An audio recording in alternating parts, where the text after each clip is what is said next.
7 days after Paddy Pimblett dismantled Michael Chandler in Miami, he stepped on a set of scales and weighed 198 pounds. He had made 156 the morning before the fight. That is roughly 43 pounds in 1 week. Not a month, not a lazy off-season. 7 days of a man walking through Liverpool, putting away breakfasts, burgers, and loaded fries with 2 black eyes on his face like he'd taken 100 Big Macs to the head and enjoyed every one of them. And here is the part that breaks people. He then dropped 40 pounds in 7 weeks, walked into a title eliminator, and looked like the sharpest version of himself anybody had seen.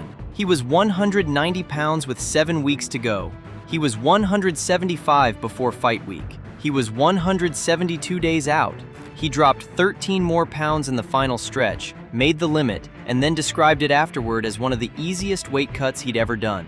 Which should tell you something fairly alarming about the difficult ones. Paddy Pimblett has spent 4 years being publicly lectured by fighters, coaches, nutritionists, and roughly the entire internet about what he does to his own body between camps, and it has changed nothing. Not one thing. The UFC's own guidance is that a fighter shouldn't be cutting more than 8 to 10% of their body weight in fight week. He has routinely blown past that and then gone on YouTube to film himself doing it again. So how did a man the sport keeps trying to correct become the one lightweight nobody can control? To understand him, you have to go back to a city that produces a very specific kind of person. Paddy Pimblett was born in January 1995 in Liverpool and raised in Huyton, which is not the Liverpool of the waterfront and the tourist photographs. He walked into Next Generation MMA at 12 years old, found Paul Rimmer, and never left. That is the entire coaching story of his career. One gym, one coach, from a child to a title challenger, in a sport where fighters change camps the way other athletes change agents. He was good immediately, and he was loud immediately, and those two things arrived together and never separated. He turned professional at 17. By 21, he was the Cage Warriors featherweight champion, fighting on the same regional European circuit that produced Conor McGregor, with a similar accent, a haircut nobody could ignore, and the same total absence of self-doubt in front of a microphone. British MMA had been waiting for someone like that for years, and here he was, arriving fully formed and completely uninterested in being humble about it. Then the sport did the thing it does. In 2018, he lost to Nad Narimani. In 2019, he lost to Soren Bach. 2 defeats inside a year, at exactly the point where he was supposed to be signing with the UFC. The kid who had been the most obvious prospect in Britain suddenly wasn't. And there is a version of this story where that is the end of it, where Paddy Pimblett becomes a good regional fighter who was briefly exciting. He has talked about that stretch since, and he doesn't dress it up. He hated it. He questioned the whole thing, at exactly the age when a fighter either kicks on or quietly disappears into the regional scene forever. Nobody outside Merseyside was writing about him. The hype was gone. Then in 2021, the UFC finally called. He was 26. His debut came on September 4th, 2021 in Las Vegas against Luigi Vendramini. He got dropped in the first round, got back up, and knocked Vendramini out inside the same round. Then he grabbed the microphone and delivered a promo that was, for a British fighter debuting on a prelim card, borderline unhinged in its confidence. The UFC had found something. 6 months later, at a raucous O2 Arena in London, he submitted Kazula Vargas. 4 months after that, back at the O2, he submitted Jordan Levitt with a rear naked choke in the second round, and then used his post-fight interview to talk about men's mental health after losing a friend. That is the moment a lot of people stopped seeing him as a gimmick and started seeing him as something the sport genuinely needed. But between the Vargas fight and the Levitt fight, something else happened that would define his public image more than any submission. He ate. By his own accounting, he went on an 11,000 calorie binge and shot from 155 pounds up toward 200. Sean O'Malley, who was friendly with him, went on his own podcast and warned him publicly that it would catch up with him. That was 2022. It has not caught up with him yet. Here is the actual mechanism, because it is genuinely wild when you lay it out. In camp, Pimblett eats somewhere around 1,500 to 2,000 calories a day. Out of camp, by his own admission, he has gone up to 8,000. He has explained his own method with almost insulting simplicity, saying there is no science to it, and the reason he gets so heavy is that he goes from eating 2,000 calories a day to eating 8,000. He has described his highest walk-around weight as 205 pounds, which is the light heavyweight limit. He fights at 155. That is a 50-pound swing, up and down, multiple times a year, in a career built entirely on making one specific number on one specific morning. For context, 50 pounds is the difference between the lightweight limit and the light heavyweight limit. He crosses 3 entire weight classes between fights, and then crosses back. He has been called Fatty Paddy for the better part of a decade, and he leans into it. He has said flatly that he'd rather be fat and happy than ripped and miserable. He posts the photos, he films the videos. He has said the criticism goes in one ear and straight out the other, and that the people telling him to stay lean all year round are miserable and dying for a biscuit. After the Gaethje fight, he uploaded a YouTube video titled, "I Got Fat Again," which is not a leak or an embarrassing paparazzi shot. That is him producing the content himself and monetizing the exact thing everyone was going to mock him for anyway. You cannot bully a man with an insult he got to first, printed on his own merchandise, and turned into a revenue stream. And the criticism has never been quiet. Matt Brown said that if he were Pimblett's coach, he'd be genuinely concerned, and pointed out you can enjoy yourself after a fight without adding 40 pounds. Nutritionists have queued up to explain the cardiovascular strain. The UFC's own safety guidance says he's outside the recommended range. The one voice that has been most honest about it is his own. Pimblett has openly described his post-fight eating as a disorder, in those words, in interviews. He is not pretending it is a master plan or a clever metabolic strategy. He is telling you exactly what it is, in public, and then doing it again. And the sport has absolutely no mechanism for making a grown man stop eating. There is no clause in a UFC contract about what a fighter eats in February. There is no fine, no suspension, no missed bonus. As long as he makes the number on the morning of the weigh-in, the promotion's authority over him ends at the scale, and everybody involved knows it. That is the first thing they can't control. The second is that he keeps winning while doing it. In December 2022, at UFC 282, he beat Jared Gordon by unanimous decision in a fight that a large chunk of the audience and a fair number of media scorecards thought Gordon had won. It was one of the most disputed decisions of the year. Pimblett's response was to argue the point publicly and never budge an inch. No diplomatic answer, no "let's run it back," no acknowledgement that it had even been close. He simply insisted he'd won it and dared the audience to keep bringing it up. They did. He never changed his answer. A year later at UFC 296, he beat Tony Ferguson on the cards. In July 2024, in front of a home crowd at UFC 304 in Manchester, he took King Green down and choked him with a triangle in the first round, tapping a man who had gone roughly 15 years without being submitted. Then came April 2025, and the fight that turned him from a personality into a contender. UFC 314 in Miami. Michael Chandler, a former Bellator champion and one of the most durable, dangerous action fighters in the division. Pimblett had spent the previous 7 weeks dropping 40 pounds to be there, and he beat Chandler up, 3 rounds of it, ending with strikes and elbows on the ground at 3:07 of the third, the best win of his career by a distance, and against a man who had never been finished like that. 7-0 in the UFC, top 10 in the world, a title fight sitting in the building waiting for him. He got it 9 months later, and this is where the story gets genuinely strange. January 24th, 2026, T-Mobile Arena, UFC 324. Paddy Pimblett versus Justin Gaethje for the interim lightweight championship, the main event. What followed was 5 rounds of the kind of fight that ruins people. Gaethje dropped him twice. Pimblett took an accidental eye poke in the first round that brought the ring doctor into the cage. He got hurt to the body early and later admitted the shot got him while he thought he was winning the round. He was dropped in the closing seconds of the second and survived it. He was bleeding and badly swollen by the third, and he never stopped walking forward. And by the end of it, he had landed more significant strikes than Gaethje did, 156 to 144, and lost anyway on knockdowns, takedowns, and control time.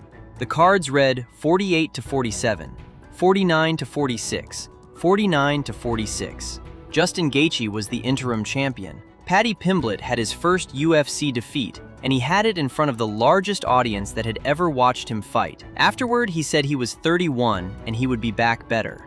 Gaethje, who had just beaten him, stood there and said out loud that Scousers don't get knocked out. And here is the part that should be impossible. He lost, and his stock went up. Not slightly, measurably. The nature of that fight, 5 rounds of a man refusing to fold against one of the most violent lightweights in history, converted an enormous number of people who had spent 4 years insisting he was a manufactured product. His fan base got bigger after a defeat. The fight won bonuses, and then 5 months later, Gaethje went to the White House card and stopped Ilia Topuria to become the undisputed champion of the world, which retroactively made Pimblett's decision loss look like the best result of his career. By his own framing afterward, Gaethje beating Topuria proved to him that he already belongs in the top tier of the division. And what did he do in the weeks immediately after losing a world title fight? He got fat again. Immediately. 2 nasty black eyes, a YouTube camera, and a tour of Liverpool restaurants. He went from a fight night weight of 155 up to around 190 within weeks, filmed the entire thing, and published it while the MMA media was still writing think pieces about whether he had hit his ceiling. The man had just gone 25 minutes with the future undisputed champion of the world, and his contribution to the post-fight discourse was footage of himself eating a sandwich with 2 black eyes. That is the whole act, and it is worth stating plainly, because the act only works if the fighting holds up. On July 11, 2026, at UFC 329 in Las Vegas, on the card headlined by Conor McGregor's return, Paddy Pimblett fought Benoit Saint-Denis. The Frenchman was a genuine problem, a former Special Forces soldier on a 4-fight run, ranked ahead of him, coming off a stoppage of Dan Hooker. Pimblett submitted him in 52 seconds. 52 seconds. On a card built entirely around somebody else, with the biggest audience the sport had assembled all year sitting in their seats waiting for the main event, he needed less than a minute. It was his 11th career submission and his 13th first-round finish, against a man who had been stopping people himself 4 fights in a row. Matt Brown, the same veteran who had publicly worried about his weight a year earlier, said he stole the show, and then added in the same breath that he still isn't sold on him as championship material, which is the most Paddy Pimblett sentence anybody has ever produced about him. Even the people conceding he's incredible are hedging. That is now 24 wins and 4 losses as a professional, 8-1 in the UFC, 11 career submissions, 13 first-round finishes, and 1 loss in the promotion, to the man who is currently the undisputed lightweight champion of the world. And the business around him has grown the entire time, largely because he built it himself. He runs a podcast. He runs a YouTube channel that documents the weight gain, the weight loss, the fight weeks, and the aftermath, which means his audience gets a continuous story rather than 2 appearances a year. When he fights in Britain, the arenas are unbearable in the way only a Liverpool crowd can manage. When he fights in America, he brings them with him. That is a genuinely different model from how the sport used to make stars. The old version was that the promotion built you through pay-per-view placement and marketing spend, and in return, you behaved. Pimblett skipped the arrangement. He arrived with an audience. He grew it independently, and the UFC's leverage over him shrank accordingly. You cannot punish a man by giving him a smaller platform when he owns most of his own. And the timing could not be better for him. The lightweight division has just been reshuffled completely. Justin Gaethje took the undisputed belt from Ilia Topuria at the White House card in June. Benoit Saint-Denis was supposed to be the next contender and got choked out in less than a minute. Fresh names like Quillan Saul-Killed are climbing fast from underneath. There is no settled queue, no obvious next challenger, and the man who lost most competitively to the current champion is a 31-year-old from Huyton who has just produced the most spectacular finish of his career. He has said openly that he wants the Gaethje rematch and that his destiny is to be world champion. He has been saying the second part since long before anyone believed him, and the list of people who publicly doubted it is now considerably shorter than it was in January. So let's be honest about why nobody can control him. It is not because he's untouchable. He has been outpointed over 5 rounds, and he will get outpointed again. It is because every single lever the sport uses to shape a fighter's behavior has been tried on him, and every one of them has bounced off. You can't shame him about the weight. He got there first, called himself the fatty, and built a content business on top of it. You can't correct him with expert opinion. Fighters, coaches, nutritionists, and doctors have all said their piece publicly. He has said, in effect, that it goes in one ear and out the other, and then filmed another video. You can't make him quiet after a controversial decision. He argued the Gordon result for years. You can't damage him with a defeat because the one time he lost so well that his audience grew. That is not a normal outcome in a results business. Fighters who lose title fights usually spend a year rebuilding in front of smaller crowds. He came back on the biggest card of the year, in the co-main slot, and needed under a minute. And you can't threaten his position, because he keeps producing. 52 seconds against a top 10 opponent on the biggest card of the year is not the resume of a man who needs managing. There is a genuine and serious argument on the other side of this, and it deserves saying rather than skipping. Swinging 50 pounds up and down repeatedly is hard on a body, and he is the one who used the word disorder about it, not his critics. Every hard cut carries real risk, and the recommended limits exist because people have died making weight in this sport. Nobody sensible thinks that pattern is sustainable into a fighter's mid-30s, and he is 31 now, not 24. The recovery gets slower, the cuts get harder. The same routine that has cost him nothing so far will not stay free forever, and the men warning him about it are not enemies. Most of them are former fighters who watched it happen to somebody else. The uncomfortable truth is that this is exactly the problem. There is no rule against it. There is no penalty for it. He makes the weight, he passes the medicals, he fights, and he wins. The sport can disapprove all it likes, and it has no authority whatsoever over what a man eats in February. Think about the shape of this career. He walked into a gym in Huyton at 12 years old and has never trained anywhere else, under the same coach, for 19 years. He won a major European title at 21 and then lost twice in a year and got written off entirely. He debuted in the UFC at 26 and got dropped in the first round of it before knocking his opponent out. He won 7 straight. He lost a world title fight so competitively that it made him bigger than winning it might have. And then he choked out a top contender in under a minute on the biggest night the sport had all year.